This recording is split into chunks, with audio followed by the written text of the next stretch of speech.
Can you imagine the pain of growing up in the shadow of privileges that aren't yours, witnessing injustices flourish without being able to act? Eric felt this anguish, and it transformed into an unwavering purpose. But were his methods, though aiming for liberation for many, destined for a tragic outcome? Get ready to question the fine line between victim and agent of a transformation that can be as devastating as the oppression that spawned it. Our starting point for understanding Eric Killmonger is to delve into his childhood, a period marked by absence and a keen perception of inequality.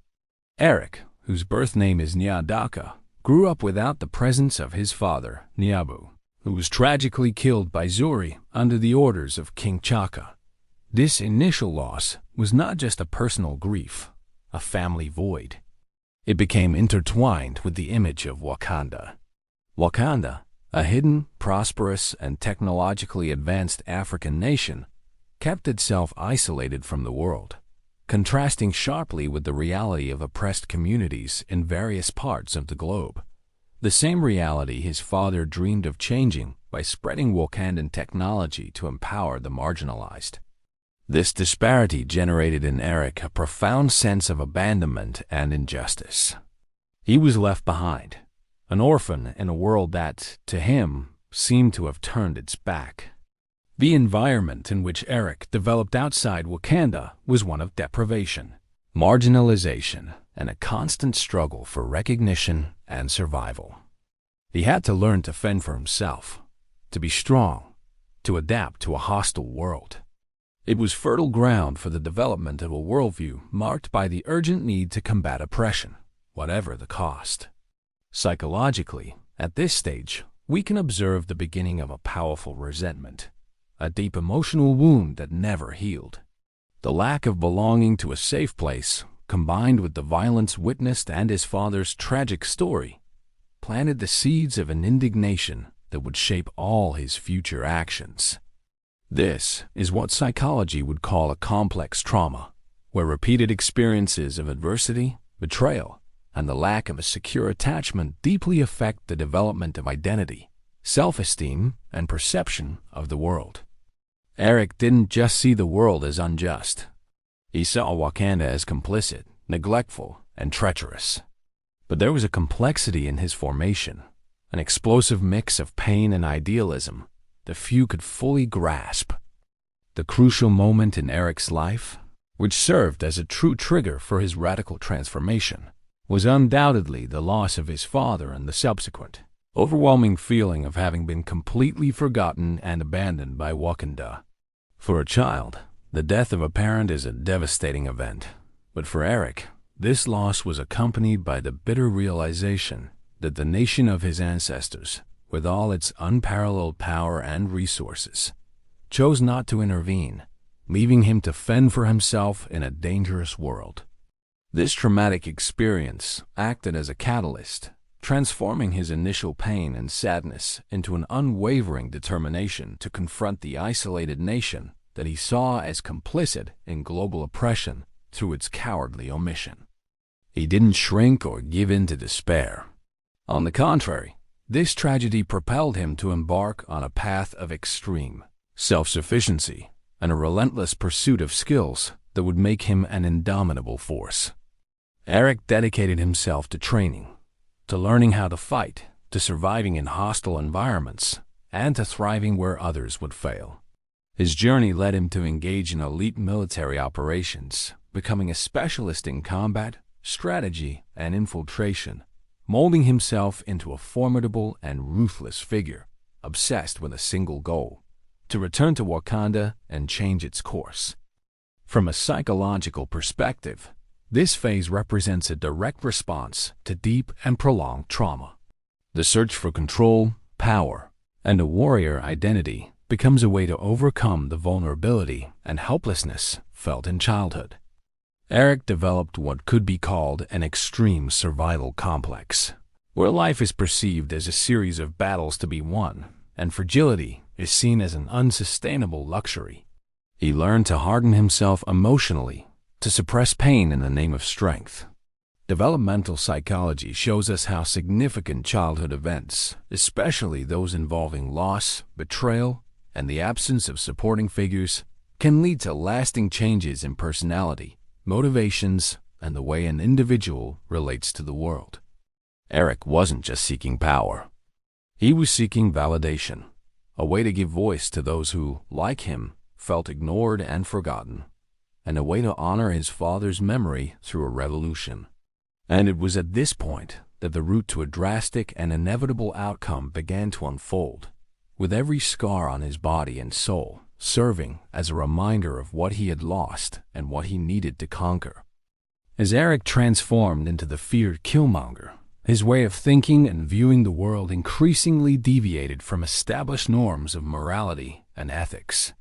His words and actions reflected an unwavering conviction that the only way to achieve true equality and liberation for the oppressed was through extreme measures, replicating the very violence and brutality he had witnessed and experienced on his journey. He no longer saw the possibility of a peaceful or diplomatic transition. For him, the scales of justice were so unbalanced that only a disruptive and violent force could restore them, blood for blood, as he himself would say. Killmonger saw the world suffering not as fate, but as a direct consequence of Wakanda's inaction and isolation. In his mind, the most advanced nation on the planet, with its vibranium and sophisticated technology, had the power and moral obligation to change the course of history, yet chose to hide, perpetuating the suffering of its kin around the globe.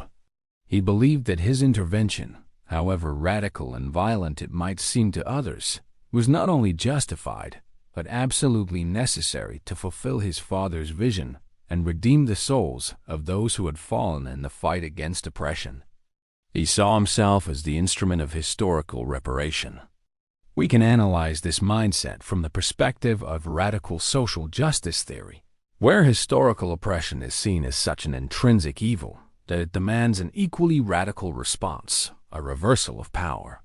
Psychology also helps us understand how prolonged exposure to injustice and deep trauma can lead to the development of an us versus them mentality, where the oppressor group is seen as the enemy, and any means become justifiable to achieve the liberation of the oppressed group. Killmonger did not see himself as a villain. He saw himself as an avenger and a liberator. His motivations were forged in pain and revolt, and he rationalized them based on an unshakable logic for himself. If Wakanda has the power to help but doesn't, it is as guilty as the oppressors. Analogies with real-life revolutionary movements, which often resorted to violence in pursuit of deep and rapid social changes, can help us understand the complexity behind his actions. Killmonger's mind was not random. It was a mind structured by deep hurt and a firm purpose, forged in the furnace of adversity. He wasn't blind. He was focused on his goal, with terrifying clarity. But the intensity of his conviction, the burning flame of his rage, concealed an even greater fragility. The inability to see alternatives beyond total confrontation, to believe in the possibility of change without the use of devastating force. The true monster was still dormant, waiting for the opportunity to awaken and cast its shadow over a world that, to him, deserved to feel the same pain he felt. The moment Killmonger decides to seize power in Wakanda, not through diplomacy or persuasion, but through brute force, military imposition, and the elimination of any opposition, represents the crossing of an irreversible limit on his journey. This act is not just a political coup. It is the point of no return in his own psyche, the apex of his transformation. For him, any negotiation or concession would be an act of weakness, a betrayal of his father's memory and of the millions of oppressed people he believed he represented. He does not hesitate to employ violence and the threat of extermination to achieve his goals, demonstrating a calculating coldness and a focused cruelty that is both shocking and terrifying. Traditional notions of right and wrong, of morality and ethics, seem to completely dissolve in his mind, giving way to a self-created ethics, distorted by pain and the relentless urgency of his mission. For Killmonger, The justice he sought was not merely the reparation of his own suffering, but the bloody rewriting of history for all the marginalized and forgotten of the world. He rationalizes his most brutal actions as a necessary evil for a greater good, an inevitable way to break the chains of global oppression. He believes, with disturbing conviction, that the only way to liberate oppressed peoples is by arming them with Wakandan technology so they can fight and, if necessary, overthrow their oppressors, whatever the cost in lives. Here, we can explore concepts of situational morality, the idea that the morality of an action is determined by the extreme circumstances in which it occurs, and the psychological justifications behind actions considered transgressive, such as the dehumanization of the enemy, or the belief in the inevitability of violence to achieve profound social change. Psychology shows us how individuals in pursuit of an ideal, especially when they feel deeply connected to that cause through personal experiences of suffering, can gradually relativize and even nullify ethical principles in the name of a greater purpose. Empathy for those he saw as oppressors vanishes, replaced by an almost religious fervor for his cause. It is at this point that the viewer can be confronted with an uncomfortable and deeply disturbing question. In certain extreme circumstances, when injustice is so profound and systemic, can the pursuit of a form of reparation justify such drastic and violent means? If Killmonger's story is a mirror of the consequences of inaction, what is the true line that separates the tragic hero from the irredeemable villain? And what if deep down, he's right about the need for radical change, even if his methods repel us? The lingering question is, if the world refuses to hear the cries of the oppressed, who can blame the one who, finally, decides to shout back with the force of thunder? Let's delve deeper into the psychological analysis of Killmonger, seeking to understand the internal and disturbing logic that drove him. His relentless determination to expose the hypocrisies and injustices of a system he saw as complicit in global oppression, and his unwavering belief in the need for drastic and worldwide change, can be examined through studies on the psychological impact of prolonged oppression and the development of revolutionary ideologies. Social psychology offers us tools to understand how individuals, when subjected to repeated experiences of discrimination, marginalization, abandonment, or systemic violence, can develop a profound distrust in existing institutions and a conviction that only radical and violent rupture can bring true transformation. Killmonger did not act on a whim, out of madness, or from a selfish desire for power. His actions were the manifestation of a coherent, though extreme and distorted, belief system, forged in years of personal suffering and observation of global inequality. For him, violence was not an end in itself, but a necessary and justifiable means to achieve freedom. For Killmonger, the logic was crystal clear and brutal. Wakanda possessed invaluable resources, like vibranium and technology that could easily liberate millions of people, yet chose to protect them for itself in selfish isolation. This omission, in his mind, was a form of complicity with global oppression, making Wakanda as guilty as the oppressors. His solution, however drastic, to arm oppressed populations around the world so they could fight for their own liberation, even if it resulted in generalized global conflict, made frightening sense within his own logic. He believed that peace and true equality could only come after a total confrontation, a kind of violent cleansing of the oppressive system, forcing the world to recognize and respect the marginalized. We can validate this behavior using studies on relative deprivation, where the perception of an insurmountable gap between what one has and what one believes they deserve, or what others possess, generates deep resentment and a powerful motivation for disruptive action.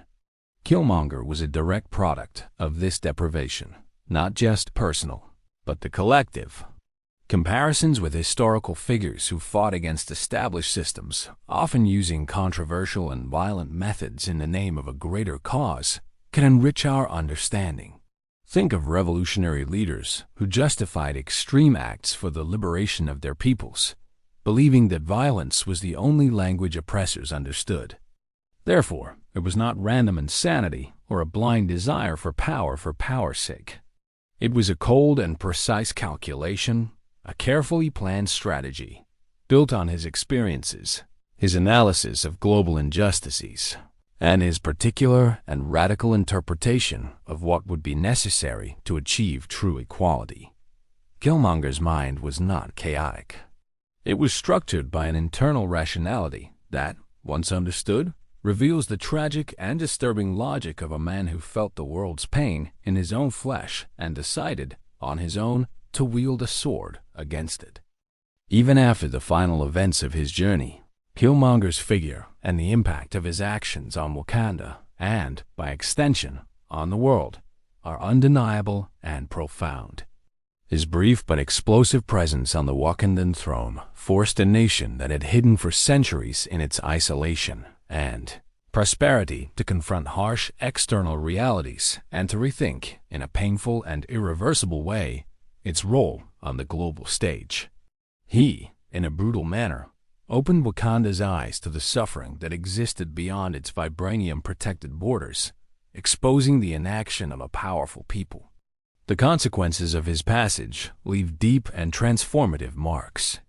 T'Challa, the Black Panther, who initially advocated for Wakanda's tradition of isolation, is led to deep introspection and, ultimately, a radical shift in perspective.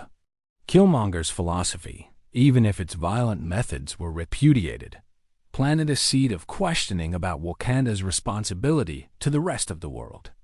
The nation begins to open up, to share its technology and resources, actively seeking to help those who were previously ignored, thus fulfilling, in a way, the ideal of N'Jogu, Killmonger's father, albeit through a different path. We can discuss the real and fictional consequences of this turning point. Killmonger's figure shapes Wakanda's future in a way that perhaps no other external threat could. He didn't just challenge a king. He challenged an entrenched ideology, a way of life based on secrecy and isolation. His struggle raises complex questions about the different ways to seek justice, about identity and belonging in a divided world, and about the untransferable weight of the past in shaping the present. What does one do with power and wealth when there is so much suffering around? Include a profound philosophical or moral reflection. Who are we to judge? It's easy to condemn Killmonger's violent methods, but can we ignore the origin of his pain, the abandonment he felt, and the disturbing truth in some of his criticisms? And what if, in some way, the villain was the brutal catalyst for a necessary and inevitable social change, even if it was traumatic for everyone involved? His story invites us to a deep reflection on the concept of heroism and villainy, showing that the lines between them are often blurred by the complexity of human motivations and the scars left by history and injustice. He is a dark mirror that Wakanda needed to see. We conclude with a new mystery or a cycle that perpetuates. Killmonger's legacy is not just the destruction he caused, but also the transformation he propelled. A transformation that perhaps Wakanda would never have embraced without his challenge. He leaves us with the unsettling question. But perhaps he was not the last to feel such deep pain and to seek such a radical answer. The fight for justice and equality is a continuous cycle, and Killmonger's story serves as a powerful reminder that ignorance, omission, or inaction in the face of others' suffering can have unforeseen and, at times, overwhelming consequences, generating figures who, like him, are both a product and a catalyst of a world in deep turmoil. Killmonger's journey, woven between pain, revolt, and the pursuit of an ideal, leads us to question the deepest origins of rage and the fine line between the pursuit of justice and the use of means that can destroy everything one aims to protect. His story echoes as a dark reminder that past wounds, when left untreated, can shape the present and future in complex and, at times, tragically inevitable ways. Reflect on the nuances of his struggle, on the different phases of the quest for recognition, and on the weight of omission. And perhaps his story shows us that the deepest motivations and their consequences are not always black and white, but dwell in a profound gray where tragedy and transformation intertwine.